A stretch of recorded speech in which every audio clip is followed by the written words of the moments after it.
అందరికీ నమస్కారం. సంస్కృతి సంపద యూట్యూబ్ ఛానల్ తరఫున అందరికీ స్వాగతం. శ్రీమద్ భగవద్గీత ఆధ్యాత్మిక రహస్యాలని శీర్షికలో శ్రీ త్రినాథ్ గారు ధారావాహిక ప్రసంగం చేస్తున్నారు. వారి ధారావాహిక ప్రసంగంలో ఈ రోజు 676వ ప్రసంగం చేస్తున్నారు. శ్రీ త్రినాథ్ గారికి స్వాగతం. నమస్కారం అండి. ఓం శాంతి. శ్రీమద్ భగవద్గీత ఆధ్యాత్మిక రహస్యాలు ఈ యొక్క కార్యక్రమాన్ని తిలకిస్తున్నటువంటి సోదర సోదరిమణులందరికీ కూడా హార్దిక స్వాగతం, సుస్వాగతం, నమస్సుమాంజలి. ముందుగా మనము ధార్మికము ఆధ్యాత్మికము మధ్య ఉన్నటువంటి భేదాన్ని మనము అర్థం చేసుకునే ప్రయత్నం చేస్తున్నామండి. ఈ సందర్భంగా మనము మనీషా పంచకము, ఈ ఆదిశంకరాచార్యులు గారు ఏ విధంగా అంత గొప్ప వ్యక్తిత్వం ఉన్నటువంటి మనిషిగా ఎట్లా తయారయ్యారో అనేది ఈ మనీషా పంచకం ద్వారా మనకు అర్థమవుతుంది.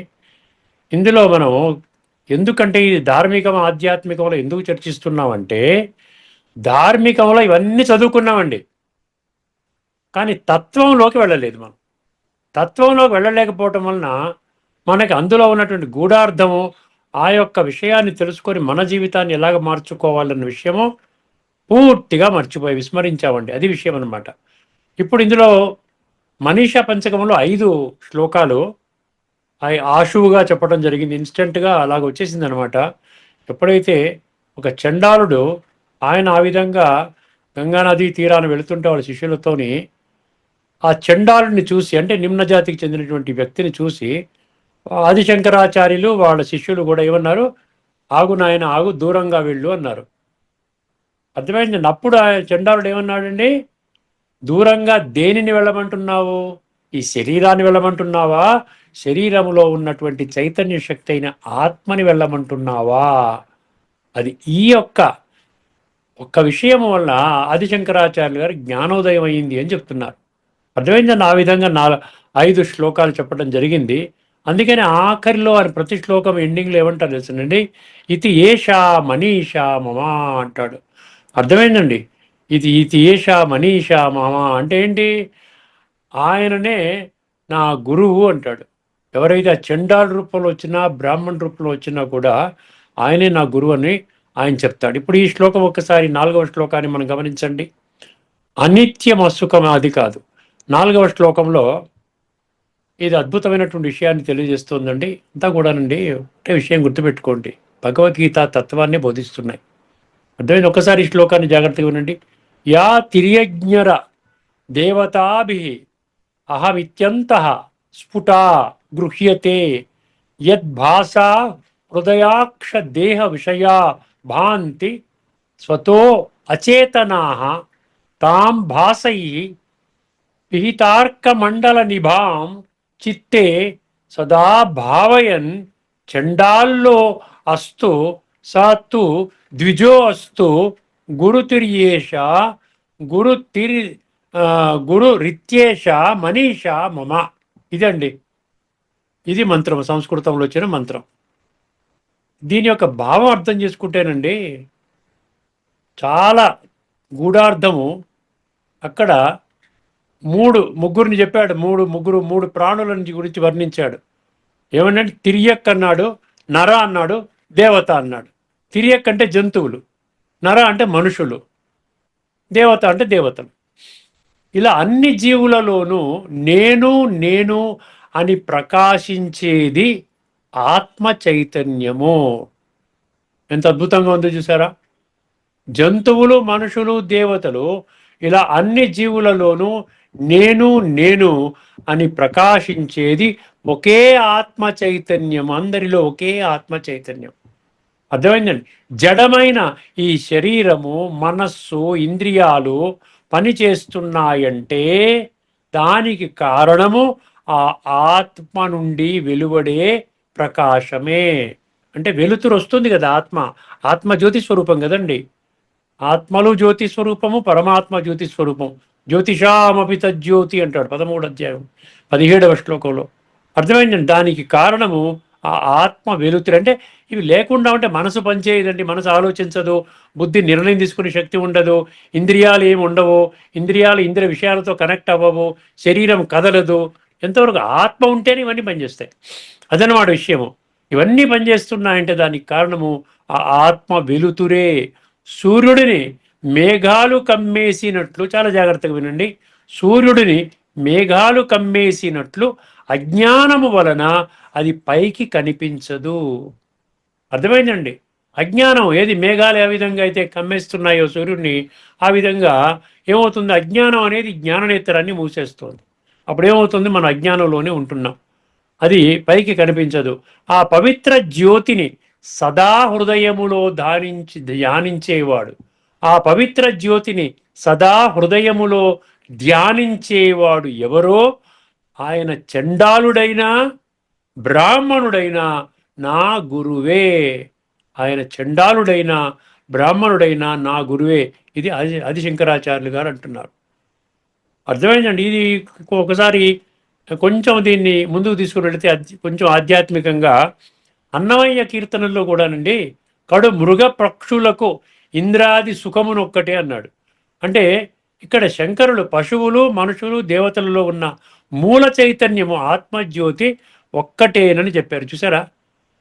మనీషా పంచకంలోని నాలుగవ శ్లోక భావాన్ని ఏమండి ధృవీకరిస్తూ భగవద్గీతలోని కొన్ని శ్లోకాలు చూద్దాం. అంటే జడమైన శరీరాన్ని ఆత్మ ప్రకాశింప చేస్తుంది. ఇది ముఖ్యమైన ఈ మంత్రంలో ఏమొచ్చిందండి? జడమైన శరీరాన్ని చైతన్యమైన ఆత్మ ప్రకాశింప చేస్తుంది. ఇది అన్ని జీవులలో ఒకే చైతన్యము.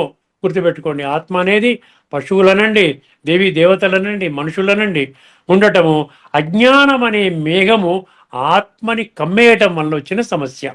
అంటే అజ్ఞానం అంటే దేహాభిమానము, నేను దేహం అనేటువంటి భ్రమ లేక భ్రాంతి. ఒక్కసారి మనం చూసినట్లయితే ఇక్కడ యద్భాష హృదయాక్ష దేహ విషయా భాంతి అన్నాడు. అంటే ఏమంటున్నాడు ఇక్కడ? జడమైన దేహాన్ని ఆత్మ ప్రకాశింప చేయడము, ఇది దీని అర్థం అన్నమాట. యద్భాష హృదయాక్ష దేహ విషయా భాంతి అంటే ఇది అర్థం.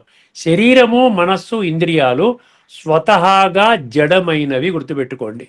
అంటే ఇప్పుడు చనిపోయిన వ్యక్తిలో ఇవన్నీ పనిచేస్తాయా? పనిచేయవు. ఒక శవంలో పనిచేస్తాయా? పనిచేయవు. అచేతనాలు అంటారు. వాటిలో ఆత్మ జ్యోతి ఉండటం వలననే అవి పని చేస్తున్నాయి. ఆత్మ ఉంటేనే నేను మాట్లాడుతున్నాను, మీరు వింటున్నారు, చూస్తున్నారు. అచ్చము ఇదే సూర్యుని ఉదాహరణలో భగవంతుడు గీతలో 13 అధ్యాయంలోని 33 లేక కొన్ని పుస్తకాల్లో 34 ఉంటుందండి. ఒక్కసారి శ్లోకాన్ని వినండి. యథా ప్రకాశయత్యేక కృత్స్నం లోకమిమం రవి క్షేత్రం క్షేత్రీ తథా కృత్స్నం ప్రకాశయతి భారత. ఏ విధముగా అయితే ఆకాశములో ఒక్కడిగా ఉన్న సూర్యుడు ఈ సమస్త లోకాన్ని తన వెలుతురుతో ఎలాగ ప్రకాశింపచేస్తున్నాడు, చూసారా? ప్రపంచానికి మొత్తానికి ఒకే ఒక్క సూర్యుడు. అర్థమైందండి? అదే విధముగా క్షేత్రి అంటే దేహములో ఉన్న ఆత్మ. ఇక్కడ క్షేత్రి అంటే చూడండి, క్షేత్ర అంటే దేహము, క్షేత్రి అంటే ఆత్మ. క్షేత్రి అంటే దేహములో ఉన్న ఆత్మ జడమైన ఈ క్షేత్రాన్ని అంటే మొత్తము శరీరాన్ని ఇంద్రియాలని తన చైతన్యముతో ప్రకాశింపచేస్తున్నాడు. అర్థమైంది? యాక్యురేట్గా మ్యాచ్ అయింది. చూసారా? పశువులు మనుషులు దేవతలలో ఒకే దైవత్వము అన్నాడు. దానికి కూడా మనకు 14వ అధ్యాయంలోని 4వ శ్లోకం తీసుకోండి. సర్వయోనిషు కౌంతేయ మూర్తయ సంభవంతియా తాసాం బ్రహ్మ మహద్యోని అహం బీజప్రద పిత. ఓ కౌంతేయ, వివిధ ప్రాణుల అంటే పశువులు వస్తాయి, పక్షాదులు, మనుషులు, దేవతలు అందరూ వస్తారు. వివిధ ప్రాణుల రూపంలో ఏ ఏ జన్మలు ఎదురవుతున్నాయో వాటన్నింటికీ మూల ప్రకృతి తల్లి లాంటిదైతే వాటిలో చేరిన ఆత్మ చైతన్యం అనే బీజాన్ని నాటే తండ్రిని నేనే. సరే, ఇదనమాట అందులో ఈ విషయం. ఇలాగ మనం ఎన్నని చెప్పుకోవచ్చు. ఇంకొక శ్లోకం చెప్పి ముగిస్తాను. 7వ అధ్యాయంలోని 25వ శ్లోకము. నాహం ప్రకాశ సర్వస్య యోగ మాయా సమావృత మూఢోయం నాభిజానాతి లోకో మామజం అవ్యయం. ఇక్కడ ఏమంటున్నాడు భగవంతుడు? నేను నా యోగమాయ, అర్థమైందండి, చేత కప్పబడి ఉండటం వలన భగవంతుడు యోగమాయలో ఉంటాడు. మనం భోగమాయలో ఉన్నాం. దాని తర్వాత రోగమాయ వస్తోంది, ఆసుపత్రి పాలవుతున్నాం. అందుకని మనం ఎక్కడికి రావాలి? భగవంతుడితో కనెక్ట్ కావాలంటే యోగమాయలోకి రావాలి. నేను నా యోగమాయ చేత కప్పబడి ఉండటం వలన అందరికీ స్పష్టంగా కనిపించను. మోహములో పడిపోయిన ఈ లోకము పుట్టుక లేనివాడిని, నాశనము లేనివాడిని అయిన నా అసలు ఆత్మస్వరూపాన్ని తెలుసుకోలేకపోతున్నది. అర్థమైందండి. మూడో అయం నాభిజానాతి అన్నాడు. లోకో మాం అజం అవ్యయం. నేను జన్మరహితుణ్ణి, మృత్యురహితుణ్ణి, జన్మము లేదు మరణము లేదు, ఎప్పటికీ ఉంటాను, నేను యోగమాయలో ఉంటాను. మీరు ఈ యోగ నేత్రాన్ని తెరుచుకుంటే అప్పుడు నేను కనెక్ట్ అవుతాను, లేకపోతే మీరు నా యొక్క స్వరూపాన్ని తెలుసుకోలేరు. అంటే భగవద్గీతలో భగవంతుడు చెప్పినట్లు మాయ అనే మేఘాలు కమ్మేయడం వలన ఆత్మ తనను తాను మరచి దేహాభిమానములో పడిపోయింది. చూసారా? మాయ అనే మేఘాలు, మాయ అంటే దేహాభిమానము, పంచవికారాలు, అర్థమైందండి, పడిపోయి ఆ మేఘాలను తొలగించి శరీరం అనే క్షేత్రాన్ని నడిపించే క్షేత్రజ్ఞుడు ఆత్మ అని తెలుసుకొని సర్వజీవులలోని ఆత్మను గౌరవించడమే నిజమైన రాజయోగము అని ఈ 2 గ్రంథాలు ఏకకంఠంతో చాటుతున్నాయి. 2 గ్రంథాలు అంటే ఒకటి భగవద్గీత, రెండోది మనీషా పంచకము. అర్థమైంది? ఇక్కడితో మనం ఫుల్ స్టాప్ పెడదాము.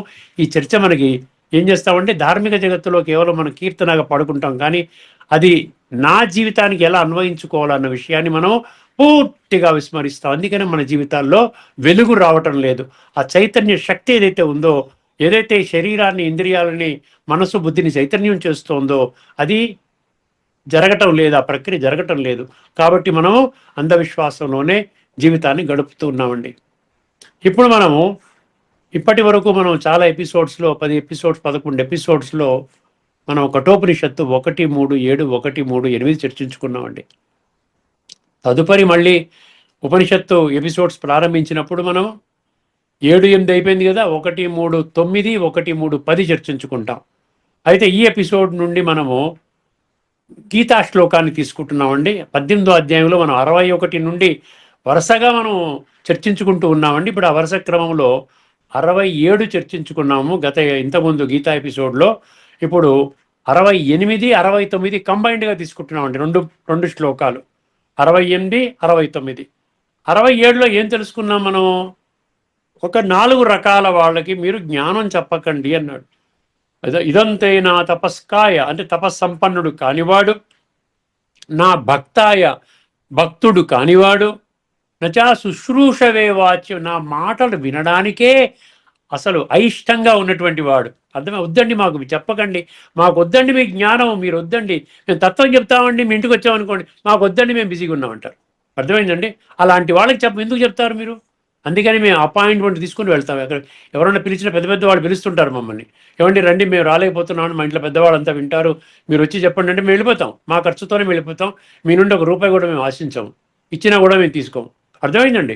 అందుకనే ఇక్కడ అర్హులైనటువంటి భక్తులకు ఇమ్మంటున్నాడు. కావాలని కోరుకునే వాళ్ళు ఉన్నారు కదా. 7వ అధ్యాయం 3వ శ్లోకంలో ఏం చెప్పాడు? వేల కొలది మనుషులలో ఒకానొకడు జ్ఞానసిద్ధి కోసం ప్రయత్నం చేస్తాడు. అట్లు ప్రయత్నించినటువంటి అనేకులలో ఒకానొకడు మాత్రమే నన్ను యథార్థంగా, నా యొక్క వాస్తవిక స్వరూపాన్ని గుర్తించి, నేను చెప్పినటువంటి వాస్తవిక జ్ఞానాన్ని అర్థం చేసుకొని, ఆకలింపు చేసుకొని, అనుభూతి చేసుకొని రాజయోగం ద్వారా జీవితాన్ని మార్చుకుంటాడు. ఇది విషయం అనమాట. చాలా సింపుల్ నాలెడ్జ్ అండి. కేవలం మన బుద్ధి నేత్రాన్ని తెలుసుకోవాలి, సత్యత అనేది బేస్ పెట్టుకోవాలి. మన పునాది ఉండాలి. మన బిల్డింగ్ ఫౌండేషన్ ఎంత గట్టిగా తీస్తే అంత గట్టిగా బిల్డింగ్ నిలుస్తుంది. చూసారా? మన ఫౌండేషన్ అనేది ఏం కావాలండి? సత్యత, ధర్మము, ఆత్మచింతన, ఆత్మానుభూతి కావాలి. అందుకనే నా మాట వినను అన్న వాళ్ళకి ఎందుకు మా ఎనర్జీని వేస్ట్ చేసుకోవడం అండి? అక్కర్లే, మేము చెప్పం. నచా శుశ్రూషవే వాచ్యం నచమాం యో అభ్యసూయతి. అభ్యంతరం పెట్టేటువంటి వాళ్ళు, మీ జ్ఞానంలో దోషాలు వెతికేవాళ్ళు, ఏంటి ఇక్కడ ప్రతి ఒక్కరు ఇలా చెప్పారు, ఇక్కడ భగవద్గీతలో ఇలా చెప్తున్నారు ఏంటి, ఇది ఏదో తప్పుగా ఉంది, ఇది మన రాంగ్ రూట్లో తీసుకుని వెళ్తోంది, ఇట్లా దోషాలు వెతికే వాళ్ళు కూడా చెప్పకండి అంటున్నాడు భగవంతుడు. ఇప్పుడు ప్రశ్న ఏముదయిస్తోందండి? ఎవరికి చెప్పాలి? దానికి సమాధానమే ఇక్కడ 18, 68, 69. దాని కొరకు నేను మళ్ళీ 87లోకి వెళ్ళాను. ఎందుకంటే 87 స్పష్టంగా అర్థం కాకపోతే, అది కాదు, 67 స్పష్టంగా అర్థం కాకపోతే 68, 69 శ్లోకాలు మీకు అర్థం కావు. ఈ 68, 69 శ్లోకాలు ఏం చెప్తున్నాడంటే ఎవరికి చెప్పాలి, ఏ విధంగా చెప్పాలి, ఇది 2 పాయింట్స్ అందులో పట్టుకొచ్చాడు. భగవద్గీత ముగింపులో భగవంతుడు స్వయముగా గీత మాధ్యమముగా బోధించిన సంపూర్ణ ఆధ్యాత్మిక జ్ఞానము మరియు విజ్ఞానము. ఎక్కడ ప్రపంచంలో ఎక్కడా కూడా విజ్ఞానం చెప్పరండి, కేవలం జ్ఞానం చెప్తారు. జ్ఞానాన్ని జీవితంలో ఎలా ఆచరించాలనేది విజ్ఞానం. అర్థం, దాన్ని ఇంగ్లీష్లో విజ్డమ్ అంటారు. ఆ విజ్డమ్ గురించి ఎక్కడ చర్చ చెయ్యరు, ఎందుకంటే వాళ్ళకి తెలియదు కాబట్టి. ఇప్పుడు విజ్ఞానవంతులు అవుతేనే విజ్ఞానం చెప్పగలుగుతారు కదా. ఆత్మని ఆత్మ ఆత్మ ఆత్మ ఆత్మ అంటే అది జ్ఞానం అయింది. ఆత్మ అనుభవం చేసుకోవడం విజ్ఞానమే, ఇదనమాట. అర్థమైందండి. అందుకని ఇక్కడ సంపూర్ణ ఆధ్యాత్మిక జ్ఞానము మరియు విజ్ఞానాన్ని, అర్థమైందండి, ఆకళింపు చేసుకున్న తత్వదర్శి అయినటువంటి గురువులు. గురువులు అంటే పరమాత్మ సంతానము. తత్వదర్శి, తత్వాన్ని దర్శించినటువంటి వాళ్ళు ఆ జ్ఞాన విజ్ఞానాన్ని వారి దగ్గరే ఉంచుకోకుండా, ఇంత చక్కటి జ్ఞానము, సర్వోత్కృష్టమైన జ్ఞానము, దీనికంటే గొప్ప జ్ఞానం ప్రపంచంలో లేదు. ఇంకా ఎవరు, ఏ మనిషి ద్వారా, ఏ గురువు, ఏ సాధు సన్యాసి, ఏ సంతు, ఏ మహానుభావుడి ద్వారా, ఏ ధర్మస్థాపకుడి ద్వారా, ఏ దేవతా స్వరూపం ద్వారా ఇక్కడ చెప్పబడినటువంటి గొప్ప జ్ఞానం ఏదైతే ఉందో మనం తెలుసుకున్నప్పుడు అది మనలోనే ఉంచుకుంటే దానివల్ల ఫలితం ఏంటుందండి? అది విశ్వాత్మలందరికీ చెందిందని భగవంతుడు చెప్తున్నాడు కదా. అందుకని ఏమంటున్నాడు ఇక్కడ, వారి దగ్గరే ఉంచుకోకుండా సమాజములో యోగ్యులైన భక్తులకు, అండర్లైన్ చేసుకోండి, యోగ్యులైన, అందరికీ కాదు, వినని భక్తులు కాదు, నేను వినని బాబు, దోషదృష్టితో ఉన్నటువంటి వాళ్ళు కాదు, తపస్సంపన్నులు కాదు. తపస్సంపన్నత అంటే ఆత్మని శుద్ధి చేసుకోవడానికి ఇష్టము లేనటువంటి వాళ్ళు నా భక్తులు కాని వాళ్ళకి చెప్పకండి. అందుకనే యోగ్యులైన భక్తులకు పంచి విశ్వ కళ్యాణము చేయడమే పరమాత్మకు వారు ఇచ్చే అతి పెద్ద కానుక, అతి పెద్ద గిఫ్ట్ అన్నమాట. భగవంతుడికి మనం బాగా పూర్వకంగా అవ్వాలంటే మనం ఏం చేయాలి? యోగ్యులైన భక్తుల్ని పట్టుకొని, అందుకని ఒక 100 మంది చెప్పామనుకోండి, అందులో ఒకరో ఇద్దరు చైతన్యం అవుతారు, మిగతా వాళ్ళు మామూలుగా బాగుంది అంటారు, వెళ్ళిపోతారు. కొంతమంది ఇదేదో డిఫరెంట్గా ఉందని వెళ్ళిపోతారు. 3 రకాల వాళ్ళు ఉంటారు, సాత్విక, రాజసిక, తామసిక. అర్థమైందండి. అతిపెద్ద కానుక ఏంటంటే ఈ అందరి యోగ్యులైన భక్తులకి ఈ జ్ఞానము విజ్ఞానాన్ని బోధించటం అన్నమాట. ఈ విధముగా గీతా జ్ఞానాన్ని అజ్ఞానములో ఉన్న ఇతరులకు, యోగ్యులైన భక్తులకు అనమాట, ఇతరులకంటే యోగ్యులైన భక్తులకు పంచడము వలన కలిగే మహిమను అలా పంచేవారి బిడ్డలపై, బిడ్డలంటే పరమాత్మ తండ్రిని మన బిడ్డలు అవుతాం కదండి, అలా పంచేవారి బిడ్డలపై భగవంతునికి ఉండే అపారమైన ప్రేమను ఈ శ్లోకాలు స్పష్టం చేస్తున్నాయి. ఇంత అద్భుతమైన శ్లోకాలు చూసారా? ఈ 2 శ్లోకాల తత్వాన్ని తెలుసుకుంటేనే జీవితం మారిపోతుందండి. అంత అద్భుతమైనటువంటి శ్లోకం. ముందుగా ఈ 2 శ్లోకాలు కలిపి నేను చెప్తాను, తర్వాత దాని మీనింగ్లోకి వెళదాము, తత్వంలోకి వెళదాము, తర్వాత సమర్థించే ఉపనిషత్తు మంత్రాలు, సమర్థించే గీతా మద్దతు శ్లోకాలు తెలుసుకుందామండి. దాన్ని బట్టి మీకు ఇంకా ఒక క్లారిటీ వస్తుంది. ఎందువల్ల చెప్పమంటున్నాడు, ఎలాగ చెప్పమంటున్నాడు, మీ యొక్క స్థితి ఎలాగ ఉండాలి చెప్పేటప్పుడు, ఇవన్నీ కూడా ఇందులో ఆ విధంగా చెప్పేవాడి యొక్క మహిమని భగవంతుడు ఎలాగా చేస్తున్నాడన్న విషయం కూడా ఈ 2 శ్లోకాల్లో స్పష్టమవుతుందండి. ఇదం పరమం గుహ్యం మద్భక్తేష్వభిదాస్యతి భక్తిం మయి పరాం కృత్వా మామే వైష్యత్య సంశయం. ఇది 1868 అండి. ఒకసారి 1868 కూడా చూసుకోండి, ఒకసారి 69 కూడా చూడండి. నచ తస్మాన్ మనుష్యేషు కశ్చిన్మే ప్రియకృత్తమః భవితా నచ మే తస్మాత్ అన్య ప్రియతరో భువి. ఇది 2 శ్లోకాలండి. అర్థమైందని ఒకసారి మొదటి శ్లోకం యొక్క అర్థంలోకి వెళ్ళిపోదాం. ఒకసారి ఏమంటున్నాడు ఇక్కడ భగవంతుడు? ఇక్కడ ఒక గొప్ప సత్యాన్ని పూర్తి సాధికారతతో, సాధికారత అంటే అథారిటీ, భగవంతుడు అథారిటీతో చెప్తున్నాడు. ఏదో క్యాజువల్గా చెప్పడం లేదండి, ఏదో మామూలుగా ప్రవచనాలు చెప్పినట్టుగా ఏదో వినేసి చెవితో వదిలిపోయి చెప్పడం లేదు. పూర్తి సాధికారతతో, absolute authority and abundant clarity అంటాడు. అంటే పూర్తి సాధికారత మరియు సంపూర్ణ స్పష్టత, ఎటువంటి గజిబిజిగా చెప్పడం లేదండి. ఇక్కడ గొప్ప సత్యాన్ని పూర్తి సాధికారతతో మరియు సంపూర్ణ స్పష్టతతో ప్రకటిస్తున్నారు. అర్థమైందండి. 1867లో ఎవరికి జ్ఞానాన్ని చెప్పకూడదో చెప్పారు. 1867 చెప్పుకున్నాం కదా, ఎవరికి జ్ఞానాన్ని చెప్పకూడదో చెప్పేశారు. 1868లో ఎవరికి జ్ఞానాన్ని బోధించాలో చెప్తున్నారు. ఎవరికి జ్ఞానాన్ని బోధించాలో చెబుతున్నారు. 1870లో 1869లో ఆ విధముగా బోధించిన వారి కంటే భగవంతుడికి ప్రియమైన వారు వేరెవరు ఉండరు అని ఆ విధంగా మళ్ళీ నిర్ద్వంద్వముగా స్పష్టం చేస్తున్నారు. ఎవరైతే అర్హులైన భక్తుల్ని పట్టుకొని వాళ్ళకి, అంటే వాళ్ళ అజ్ఞానములో ఉన్న అర్హులైన భక్తుల్ని పట్టుకొని వాళ్ళకి జ్ఞానబోధ చేసి వాళ్ళని కూడా చైతన్యవంతులు చేస్తారో అటువంటి వాళ్ళకంటే నాకు, అంటే భగవంతుడు అంటున్నాడు, నాకు అటువంటి వారి కంటే ఇప్పుడు మరియు భవిష్యత్తులోనూ ప్రియమైన వారు వేరొకరు లేరు అంటున్నాడు. ఎంత గొప్ప మహిమ చూసారా, ఆలోచించండి. ఇదనమాట 68, 69 యొక్క మీనింగ్. ఎవరైతే నాపై పరమ భక్తిని కలిగి ఉండి ఈ పరమ గోప్యమైన గీతాజ్ఞానాన్ని నా అర్హులైన భక్తులకు ఉపదేశిస్తారో వారికి భగవంతుడినైన నాకు అత్యంత ప్రియులవుతారు. ఇక్కడ భగవంతుడి ప్రియులవ్వడం కావాలండి. ఏదో మొక్కుబడిగా పూజలు చేసుకున్నాం కాదు, భగవంతుడితో కనెక్టే కావట్లేదు కదా. మనం భగవంతుడికి ప్రియములు, భగవంతుడి హృదయంలో మనం ఉండాలి, మన హృదయంలో భగవంతుడు ఉండాలి. అదే అన్నమాట మనం లవ్ఫుల్ కనెక్షన్ అంటే, ప్రేమపూర్వకమైనటువంటి సంబంధం అన్నమాట. అలాంటి పరమ భక్తితో కూడిన ఉపదేశకులు అంటే జ్ఞానాన్ని చెప్పేవాళ్ళు, ఉపదేశించేవాళ్ళు నిస్సందేహముగా నన్ను మరియు నా ద్వారా సంక్రమించే స్వర్గవారసత్వాన్ని ప్రాప్తి చేసుకుంటారు. అర్థమైందండి? ఎంత గొప్ప బెనిఫిట్ ఇస్తున్నాడు చూడండి.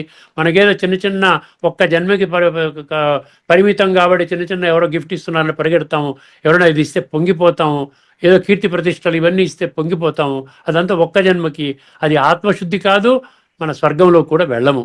అర్థమైందండి? అందుకని ఇక్కడ ఏమన్నాడు, మాం ఏవ ఏష్యతి అసంశయ, నన్ను మీరు పొందుతారు, సందేహము లేదు, అంటే నిస్సందేహముగా, డౌట్లెస్ అన్నమాట. తర్వాత మనం ఈ 68, 69 మీనింగ్ కూడా ఒకసారి చదివేసుకుందామండి. ఎవరైతే ఈ పరమ పవిత్రమైన అత్యంత రహస్యయుక్తమైన, ఇక్కడ అండర్లైన్ చేసుకోండి, రహస్యయుక్తమైన అత్యంత గోప్యమైన, సీక్రెట్ మోస్ట్, అందుకనే రాయల్ మిస్టరీస్ అంటాడు. రాజవిద్య రాజగుహ్య అంటే రాయల్ సైన్స్, రాయల్ మిస్టరీస్.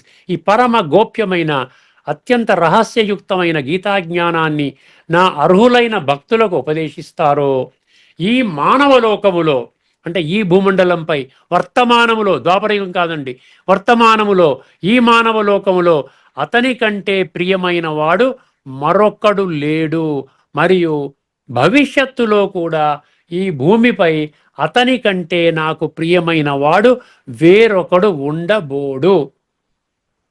భవితానచమే తస్మాత్ అన్యః ప్రియతరో భువి.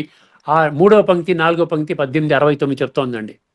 భగవంతుడు సత్యము, కానీ భగవంతుడు మాటల సత్యం అనుకుంటే ఎలాగండి మనం పప్పులో కాలు వేస్తున్నామా లేదా చెప్పండి? భగవంతుడు పరమ సత్యం, భగవంతుడు అంటే నాకు పరిపూర్ణ విశ్వాసం ఉందండి, కానీ భగవంతుడు మాటల పట్ల మనకి చాలా తేలిక భావంతో ఉన్నామండి. అర్థమైందండి? అందుకని ఏం చెప్తున్నాడు ఇక్కడ, అటువంటి వాడు ఈ భూమి అతని కంటే నాకు ప్రియమైన వాడు వేరొకడు ఉండబోడు, ఆ విధంగా భవిష్యత్తులో కూడా ఎవరు లేడు.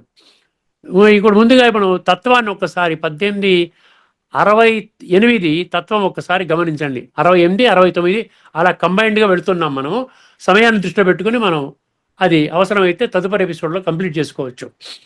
నా ఉద్దేశం ఏంటంటే బుద్ధిలో కూర్చోవాలండి, తత్వం బుద్ధిలో కూర్చోవాలి అక్కడ. అందుకనే క్షుణ్ణంగా మీకు అర్థం చేయండి. ఎందుకంటే నాకు క్షుణ్ణంగా అర్థమైంది కదా, నేను అనుభూతి చేస్తున్నాను, నేను కనెక్ట్ అయి ఉన్నాను, గుణాలు శక్తులు నాలో ప్రవహిస్తున్నాయి, ప్రతిరోజు నేను కనెక్ట్ అవుతున్నాను. అందువలన నాకులాగే కొన్ని లక్షల మంది ఈ జీవితాన్ని చక్కగా సర్వాంగ సుందరంగా తీర్చిదిద్దుకుంటున్నారు. లక్షల మంది ఎక్కడైనా అబద్ధం చెప్తారా చెప్పండి? 150 దేశాల్లో ఉన్నవాళ్ళు ఎక్కడ అబద్ధం చెప్తారా? అది కూడా వివిధ ధర్మాలకు చెందినటువంటి వాళ్ళు. ఎందుకంటే ఆత్మకి ధర్మము లేదు, ఆత్మ ధర్మము శాంతి అంతే. ఆత్మ స్వధర్మము శాంతి, ఆత్మ స్వధర్మము దివ్య గుణాలు, ఆత్మ స్వధర్మము దివ్య శక్తులు. ఆత్మ అనుకుంటే అందులో పవిత్ర ఆత్మ అన్నమాట. అందులో కామ క్రోధ లోభము అహంకార వికారాలు ఇవన్నీ ఉండవండి. అది ఎప్పుడైతే శరీరం జాయిన్ అవుతుందో ఈ త్రిగుణాలు తీసుకొని వచ్చి ఆత్మని భస్మం పాడు చేస్తుంది అనమాట. ఎప్పుడైతే మనం ఆత్మిక స్థితిలోనే ఉన్నామనుకోండి, బ్రతికుండగానే నేను ఆత్మని అనుభవం చేయిస్తున్నాడు ఇప్పుడు భగవంతుడు ప్రతిరోజు కూడా. అప్పుడు ఏమవుతుంది, ఆత్మలో ఉన్న గుణాలు బయటకు వస్తాయి. దాంతో శరీరము, ఇంద్రియాలు, మనసు, బుద్ధి వీటి మీద ఆధిపత్యం వహిస్తాము. దాని తర్వాత పరమాత్మతో కనెక్ట్ అవుతాం. ఎంత శుద్ధి అవుతే అంత ఈజీగా మనం కనెక్ట్ అవ్వగలుగుతాం అనమాట. ఇక్కడ పరమం గుహ్యం అంటే ఏమిటి? అది ముఖ్యమైన విషయం. ఇక్కడ ఇదం పరమం గుహ్యం అన్నాడు కదా. పరమ అంటే సుప్రీం, గుహ్యం అంటే రహస్యం. దీనికంటే గొప్ప రహస్యాలు ప్రపంచంలో లేవు, గుర్తుపెట్టుకోండి. ఇలాగా చాలా శ్లోకాల్లో ఇతి గుహ్యతమం శాస్త్రం రాజవిద్య రాజగుహ్యం ఇతి తే జ్ఞానమాఖ్యాతం గుహ్యాతి గుహ్యతరం మయ సర్వగుహ్యతమం భూయ. ఇలాగ అన్ని శ్లోకాల్లో గుహ్య గుహ్య గుహ్యాలు మొత్తుకుంటున్నాడు ఆయన. మనమేమో ఊరికనే యుద్ధశాస్త్రం అనుకుంటూ మనకు మనం దూరం చేసుకుంటూ కూర్చున్నాం. అర్థం. అందుకనే భగవంతుడు ఎందుకు వస్తున్నాడు? బాబు, మీరు రాంగ్ డైరెక్షన్లో అర్థం చేసుకున్నారు. మీరు ఏదైతే భగవద్గీత పట్ల మీకు విశ్వాసం ఉందో అది నాకే సంబంధం లేదు. నేను అందరికీ తండ్రిని అన్నప్పుడు నేను ఎందుకు పరస్పరం మీలో గ్రూప్స్ తయారు చేసి నేను కీచులాట పెడతాను, యుద్ధం చేయిస్తాను? భగవంతుడు అంటున్నాడు, నేను చెప్పడం లేదు. అర్థమైందండి? అందుకనే పరమ గుహ్యం అంటే ఏమిటి? ఇది కేవలం గీతా పుస్తకము కాదు. గీతా పుస్తకం అనుకుంటున్నాం. గీతా పుస్తకం అంటే ముగ్గు వేసుకుని ఒక స్వస్తిక సింబల్ వేసుకుని బొట్టు పెట్టుకుని గీతా జయంతి రాజు పూజ చేసుకోవడం కాదండి. ఇది గీతలోని ఆత్మతత్వము. చాలా జాగ్రత్త వినండి.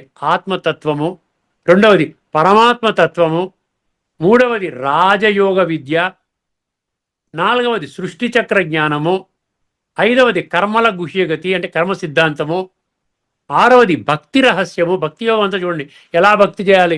యోమద్భక్త సమే ప్రియ, యోమద్భక్త సమే ప్రియ. ఇటువంటి భక్తి అంటే నాకు ఇష్టము, ఇటువంటి భక్తుడు నాకు చాలా ప్రియుడు చెప్తున్నాడు కదా. మళ్ళీ భగవంతుడు చెప్తున్నాడు కదా, ఈ లక్షణాలు ఉన్నటువంటి భక్తుడు నాకు చాలా ప్రియం అన్నప్పుడు మిగతా వాళ్ళు అంత ప్రియం కాదనే కదా అర్థం అండి. మళ్ళీ భగవంతుడు ప్రియం కావడానికి భగవంతుడు చెప్పినటువంటి లక్షణాలు మనం ఆ విధంగా పుణికి పుచ్చుకున్నట్లయితే భగవంతుడికి దగ్గర అవుతాం కదా. భగవంతుడికి దగ్గర అవ్వడం కంటే మనకు అంతకంటే గొప్ప పనులు ఏమైనా ఉన్నాయా ఇప్పుడు మనకి? ఒక్కసారి బుద్ధి నేత్రాన్ని తెరుచుకుంటే మీకు స్పష్టమవుతుంది. ఇప్పుడు ఇది చాలా సంక్లిష్టమైనటువంటి సమయం వెళుతున్నాం. అందుకనే భగవంతుడు అరటి పండు ఒలిచినట్టుగా మనకి మళ్ళీ మన ఆత్మనేత్రాన్ని అంటే మన జ్ఞాననేత్రాన్ని తెరిపించి జ్ఞానోదయం కలిగించే విధానంగా అక్కడ ఆదిశంకరాచార్య గారి జ్ఞానోదయం కలిగించి చూసారా ఒక్క మాటకి. అంటే ఆ బుద్ధి క్లీన్గా ఉంది కాబట్టి వెంటనే ఆయన మారిపోయాడు. ఆ విధంగా ఏమిటంటే ఆత్మతత్వం, పరమాత్మతత్వము, రాజయోగ విద్య, సృష్టి చక్ర జ్ఞానము, కర్మల గుహ్యగతి, భక్తి రహస్యము, మోక్ష మార్గము, స్వర్గప్రాప్తి ఇవన్నీ బోధిస్తోందండి. అర్థమైందండి? ఏది గీతా జ్ఞానం. ఇవన్నీ మనకు అర్థం కాలేదు కదా, అందుకనే రహస్యం అన్నాడు. గీత గుహ్యత అంటే ఇవన్నీ అనమాట. ఈ కారణముగానే 4వ అధ్యాయంలోని 3వ శ్లోకంలో ఏం చెప్పాడు? ఒక అద్భుతమైన శ్లోకం చెప్పాడండి. స ఏవాయం మయాతే అద్య యోగ ప్రోక్త పురాతన భక్తోసి మే సఖా చేతి రహస్యం హేతదుత్తమం. నాయనా, ఇది రహస్యయుక్తమైనటువంటి శాస్త్రము. మరి అన్నాడు ఉత్తమము అన్నాడు. దీనికంటే ఉత్తమమైన శాస్త్రము, ఉత్తమమైనటువంటి జ్ఞానము ఈ భూమండలం పైన లేదు అన్నాడు, దొరకదు అన్నాడు. అంటే అంత ఉత్తమమైనటువంటి ఈ జ్ఞానం రహస్యాలతో కూడినది మరియు సర్వోత్కృష్టమైనది అని సాక్షాత్తు భగవంతుడే స్వయముగా ప్రకటిస్తున్నారు. అర్థమైందండి? ఇక్కడ ఈ శ్లోకములో మద్భక్తేషు అన్నాడు. ఇక్కడ ఒక్క పాయింట్ చెప్తానండి, ఎందుకంటే ఈ ఒక్క విషయం అర్థం చేసుకోవాలి. మద్భక్తేషు అక్కడేమన్నాడు? ఇదంతే నా తపస్కాయ నా భక్తాయ అన్నాడు. నా భక్తుడు కాని వాడికి చెప్పకండి. ఇక్కడేమంటున్నాడు? నా భక్తుడికి చెప్పండి అంటున్నాడు. మత్ భక్త, మత్ అంటే నా యొక్క, భక్తేషు అంటే భక్తుడు అన్న పదం అత్యంత కీలకం అన్నమాట. మద్భక్తేషు భగవంతుడి జ్ఞానాన్ని సర్వజనులకు చెప్పవచ్చును అని అనలేదు. సర్వజనులకు చెప్పవచ్చును అని అనలేదు. మద్భక్తేషు అన్నారు. అంటే భగవంతుడిని ప్రాప్తి చేసుకోవాలనే దృఢ నిశ్చయము మరియు తపన ఉన్న భక్తులకు, భగవంతుడి పట్ల గౌరవభావం ఉన్న వారికి, పరిపూర్ణ శ్రద్ధ కలవారికి మాత్రమే బోధించాలి అని నిర్ద్వంద్వముగా ప్రకటించడము జరిగింది. 1867కు ఇది కొనసాగింపు అన్నమాట. అక్కడేమిచ్చాడు? తపస్సంపన్నులు, భక్తులు, భగవంతుడి జ్ఞానము మేము వినము అన్న వారికి మరియు ఆ జ్ఞానములో దోషాలు వెదికే వారికి ఎట్టి పరిస్థితిలోనూ చెప్పకూడదు అని అన్నారు. అర్థమైందండి? ఇక్కడితో మనం ఈ చర్చను ముగించుకుందామండి. ఇందులో ఉన్న అద్భుతమైన విషయాలు మీ దృష్టికి తీసుకుని రావాలి. ఇది తదుపరి ఎపిసోడ్లో మనం కొనసాగించుకుందామండి. అంతవరకు సెలవు. అందరికీ నమస్కారము. లోకా సమస్తా సుఖినో భవంతు. ఓం శాంతి. శ్రీమద్ భగవద్గీత ఆధ్యాత్మిక రహస్యాలు శీర్షికలో ధారావాహిక ప్రసంగం చేసిన శ్రీ త్రినాథ్ గారికి ధన్యవాదాలు. నమస్కారం.